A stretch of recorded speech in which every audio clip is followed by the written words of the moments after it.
자, 이번 시간에는 그러면 구성력과 지각속도력. 자, 운에 네 가지가 있다고 그랬죠? 자, 지난 시간에 뭐 했습니까? 협응력과 시각적 통찰력. 자, 이번에는 구성력과 지각속도력에 대해서 알아보도록 하겠습니다.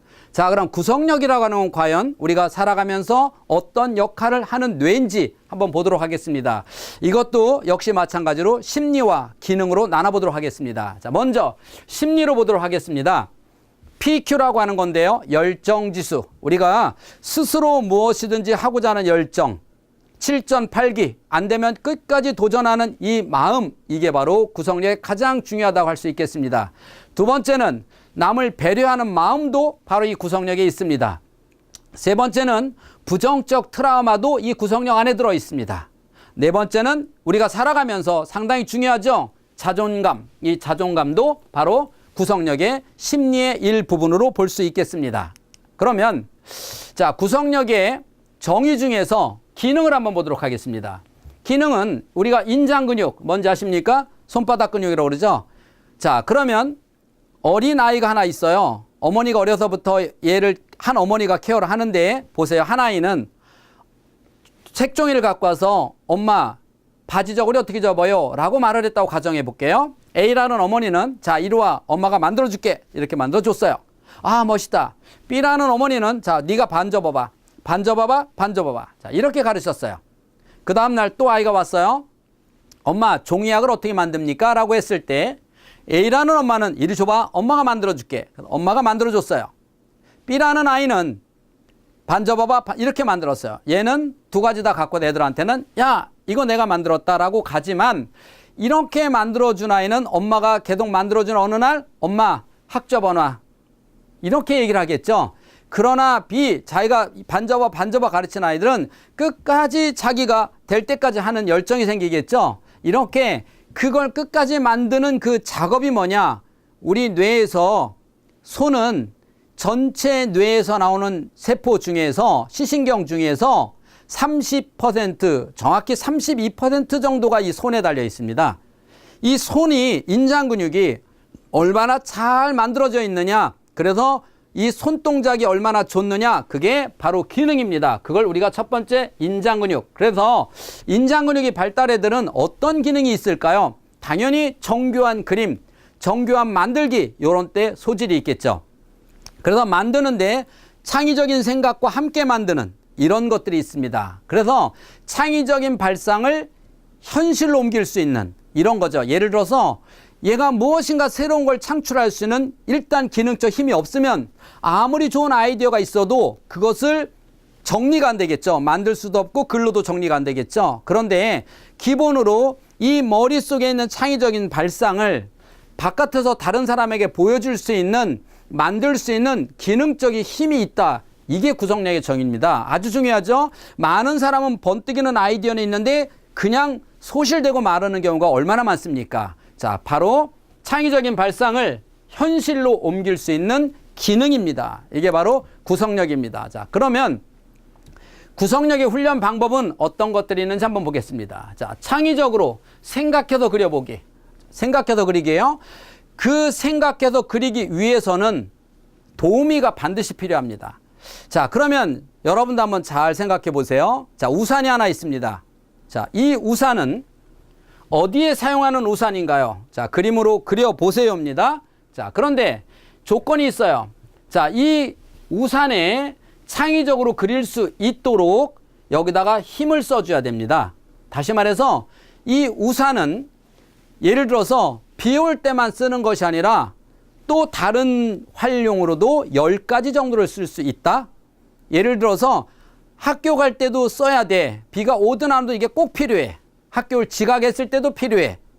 밥 먹을 때도 필요해. 이렇게 여러 가지 경우의 수를 주면서 이러한 우산을 그려보라 라고 지시를 하는 겁니다. 자, 그러면 일단 단순한 내가 그동안 가졌던 고정관념의 단순한 우산에서 벗어나도록 되겠죠.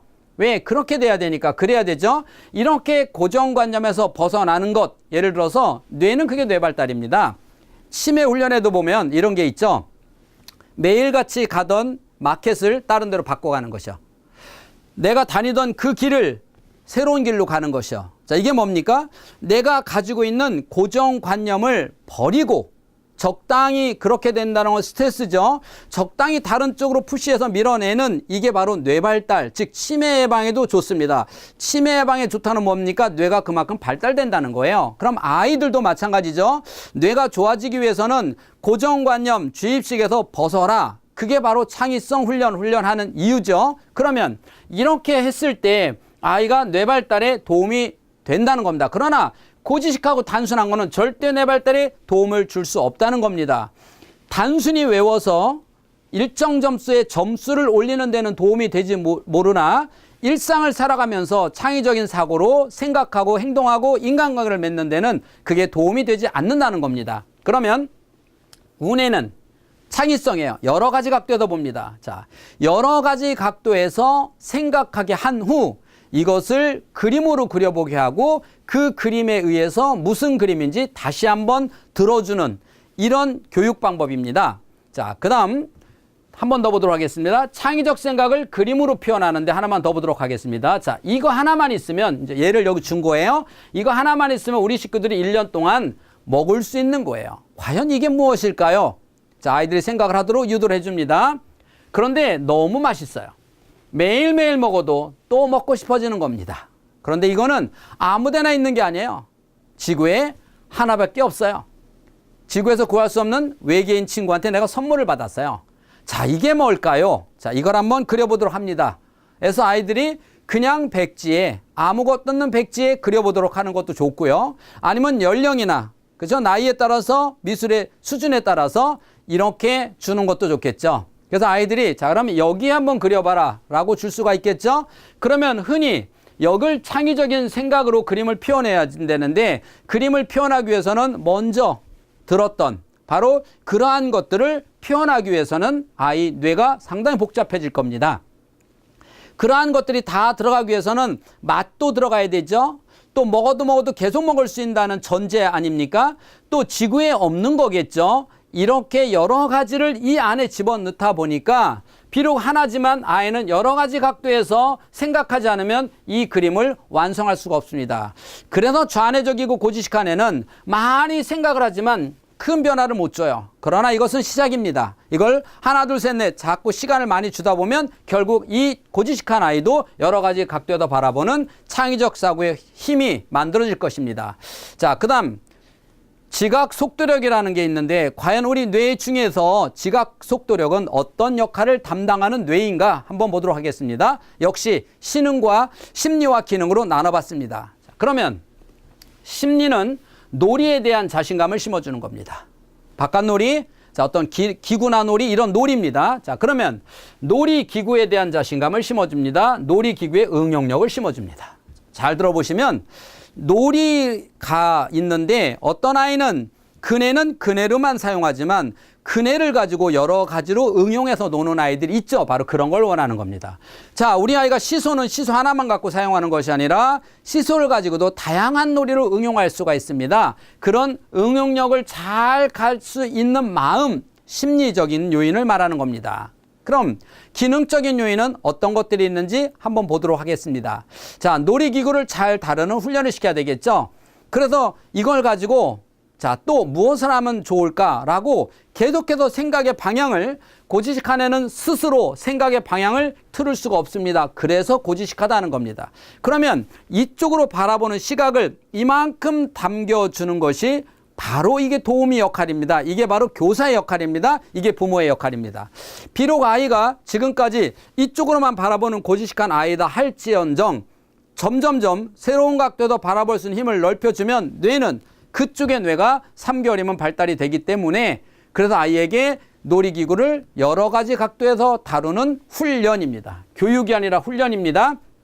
아이에게 너 이걸 가지고 이렇게 저렇게 놀아라 라고 하는 교육이 아니라 실제 몸으로 부닥쳐 볼 수 있는 훈련이 필요합니다. 다음, 균형 감각을 잘 잡는 손해를 발달시켜야 됩니다. 우리가 흔히 얇은 좁은 곳에 나무 같은데 혹은 금을 하나 넣고 금에서 이렇게 균형 잡고 금을 갈 수 있는 것, 이런 훈련들이 단순한 것 같지만 그런 반복적 훈련은 바로 지각 속도력을 도움을 줍니다. 다음, 놀이기구를 익숙하게 다룰 수 있는 기능, 반복 훈련이죠. 그렇죠? 창의적인 생각 속에서 그 다음에 그게 뇌에 들어가서 저장되기까지는, 뇌의 회로가 만들어지기까지는 3개월이라고 하는 반복 훈련이 반드시 따라해 줘야 됩니다. 그래서 처음에는 스스로 생각해보고 훈련해보는 것이 중요하지만 그게 몸에 뵐 때까지, 습관으로 들을 때까지, 다시 말하면 시냅스가 만들어질 때까지 반복하는 기능도 중요합니다. 그 다음 몸의 민첩성을 만들어줍니다. 민첩성은 어느 때 만들어주느냐? 바로 불규칙한 운동을 할 때 몸의 민첩성이 만들어지는 것입니다. 자, 그러면 훈련에는 어떤 것들이 있는지 한번 보겠습니다. 자, 양손가락을 가지고 숫자 놀이를 함. 그런 것들이, 자, 이렇게 손을 쉬어서, 자, 합쳐서, 자, 나하고 선생님하고 한번 해보겠습니다. 합이 15가 되게 만드는데 7. 자, 이러면, 자, 선생님은 얼마에 됩니까? 선생님은 8이 돼야 되겠죠. 그래서 우리도 합이 15잖아요. 그렇죠? 다시 주먹 쥐고, 자, 합이 15, 6. 자, 합이 15, 9. 합이 14, 7.